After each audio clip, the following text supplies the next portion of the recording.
पिछले हफ्ते ही तो तूने 1.5 किलो अचार खरीदा था। वो तो कब का सफाचट हो गया।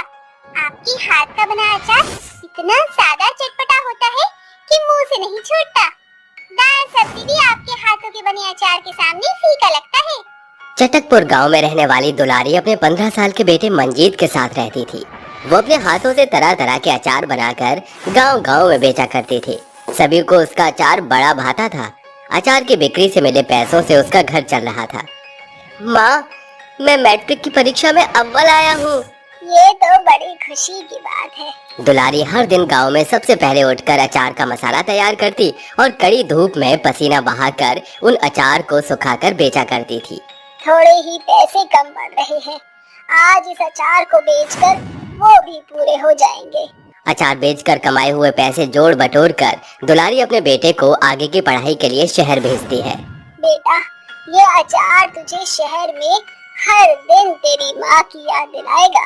मंजीत माँ के हाथों का बना अचार लेकर शहर आ जाता है और पढ़ाई पूरी होते ही उसको मल्टीनेशनल कंपनी में अच्छी नौकरी मिल जाती है। उसी दफ्तर में अंजलि नाम की एक खूबसूरत लड़की काम करती थी। कुछ ही दिनों में दोनों गहरे दोस्त बन गए और एक रोज कहने लगे, अंजलि, वो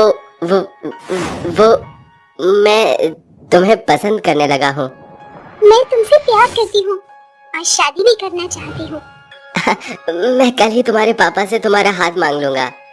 अगले दिन मंजीत अंजलि के घर आकर कहता है, विक्रम अंकल, मैं आपसे अपनी और अंजलि की शादी की बात करने आया हूँ।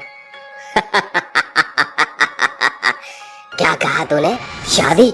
और मेरी बेटी से? तेरी औकात तो मेरे घर में नौकर बनने की भी नहीं और दामाद बनने के ख्वाब देख रहा है। बट डैडी, मंजीत में कमी क्या है? ये भूखे नंगे गरीब अमीरों की लड़कियों को फंसाकर उन्हें लूटने का धंधा करते हैं।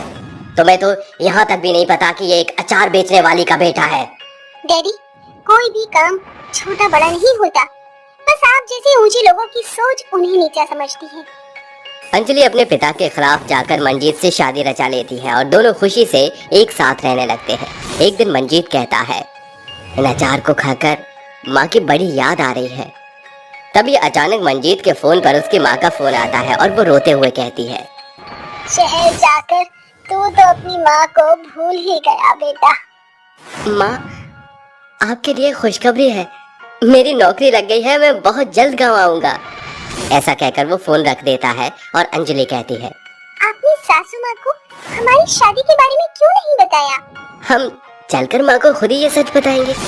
दोनों अगले ही दिन कार से गांव आ जाते हैं, जहां मंजीत को कार से उतरता देख दुलारी कहती है, कितना काबिल बन गया मेरी आंखों का तारा। तभी अचानक कार का दूसरा दरवाजा खुलता है और अंजलि बाहर निकलती है। फिर दुलारी कहती है, ये लड़की कौन है?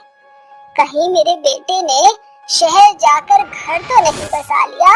फिर मंजीत अपनी माँ के पाँव छूकर कहता है, प्रणाम माँ। जुग जुग जी बेटा। ये लड़की कौन है? माँ, ये तुम्हारी बहू है। ये सुनकर दुलारी के पैरों तले जमीन खिसक जाती है और वो बिना कोई जवाब दिए घर के अंदर चली जाती है। तभी अंजलि कहती है, लगता है सासू माँ हमारी शादी से नाराज है। दुलारी फूट फूट कर रो रही होती है। तभी अंजलि कहती है, सासू माँ, हमारा इरादा आपको चोट पहुँचाना नहीं था। ईश्वर जो करता है भला ही करता है। रात में तीनों खाने बैठते हैं। तब दुलारी कहती है, बहू, आज तू अपनी सास के हाथ का अचार खा। सासू माँ, आपके हाथों में तो जादू है। इतना स्वादिष्ट अचार मैंने आज से पहले कभी नहीं खाया। एक अचार और मिलेगा क्या? ये ले, जितना चटकारा लगाना है लगा ले। वक्त गुजरने के साथ मंजीत की नौकरी चली जाती है और उन पर दुखों का पहाड़ टूट पड़ता है। ये देख अंजलि कहती है, माँ जी, घर की हालात बिगड़ती जा रही है। मंजीत की नौकरी भी अब नहीं रही। हमें घर चलाने के लिए कुछ तो करना होगा।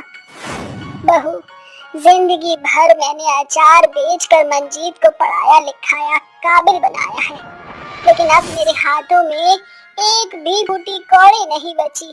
अंजलि अपने हाथों का कंगन निकाल कर कहती है, सासू माँ, इन कंगनों को बेचकर कुछ पैसे तो आ ही जाएंगे, लेकिन बहू, ये घर अब मेरा भी घर है।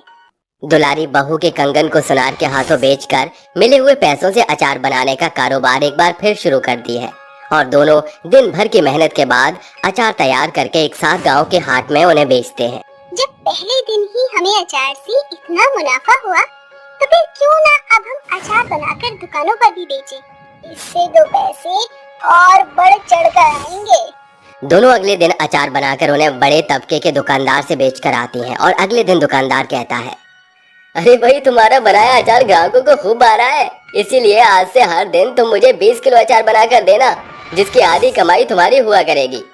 शुक्रिया भाई साहब। कल से अब हमें और भी जल्दी उठना होगा क्योंकि इस बार हमें अधिक मात्रा में अचार तैयार करना है। हर दिन के साथ उनकी मेहनत गहरा रंग छोड़ रही थी और कुछ ही महीनों में सास बहू के बनाए अचार की खपत और ज्यादा तेजी से बढ़ने लगती है, जिसे देख वो कहती है, माँ जी, अब जो हमारे घर की हालत ठीक हो चुकी है तो क्यों ना हम अपनी अचार की दुकान खोलें। तूने तो मेरे मुंह की बात छीन ली बहू। दोनों सास बहू अचार के नाम से खुद की अचार की दुकान खोल लेते हैं। शुरुआत में उनके अचार की दुकान खूब अच्छी चलती है, पर फिर धीरे धीरे उनकी दुकान ठप पड़ने लगती है, जिसे देख दुलारी कहती है, हमारे अचार की बिक्री घटती क्यों जा रही है, हम घाटे की तरफ बढ़ रहे हैं। माँ जी, एक दुकानदार को घाटा और मुनाफा दोनों झेलना पड़ता है। बहू, क्यों ना हम अपने बनाए अचार को बाजार भाव से थोड़े से सस्ते दामों पर बेचें। ये ठीक रहेगा क्योंकि हर ग्राहक उस दुकान की ओर आकर्षित होता है जहां कम दाम में अधिक और अच्छा सामान मिले। सास बहू की ये तरकीब काफी उन्हें अच्छा फल देती है। अचार खरीदने वाले सभी लोग बाकी दुकान छोड़कर उन्हीं की दुकान पर भीड़ लगाकर अचार खरीदा करते थे और तारीफ करके कहते हैं, आप दोनों सास बहू की जोड़ी ने तो बवाल मचा दिया है पूरे बाजार में। आप दोनों सास बहू की जोड़ी ने तो बवाल मचा दिया है पूरे बाजार में। अरे आज तक हमने सिर्फ सास बहू के रिश्ते में खटास देखी थी, ये सास बहू की पहली जोड़ी है जो भरपूर प्यार के साथ खट्टा मीठा अचार बनाती है, वो भी एकदम लाजवाब। भाई, आप दोनों के बनाए अचार में घर जैसा स्वाद है। सभी के फीडबैक के लिए बहुत बहुत शुक्रिया। देखते ही देखते उनके अचार की दुकान तरक्की के शिखर पर पहुंच गई और जगह जगह अब उनके अचार के चर्चे मशहूर होने लगे। इतना ही नहीं, सास बहू के अचार को अब शादी ब्याह जैसे फंक्शन में भी अपने अचार के जलवे बिखेरने को मिलने लगे। दोस्तों, सास बहू की इस जोड़ी से हमें ये सीख मिलती है कि अगर हौसले बुलंद हो तो तरक्की खुद ही हमारे कदम चूमती है।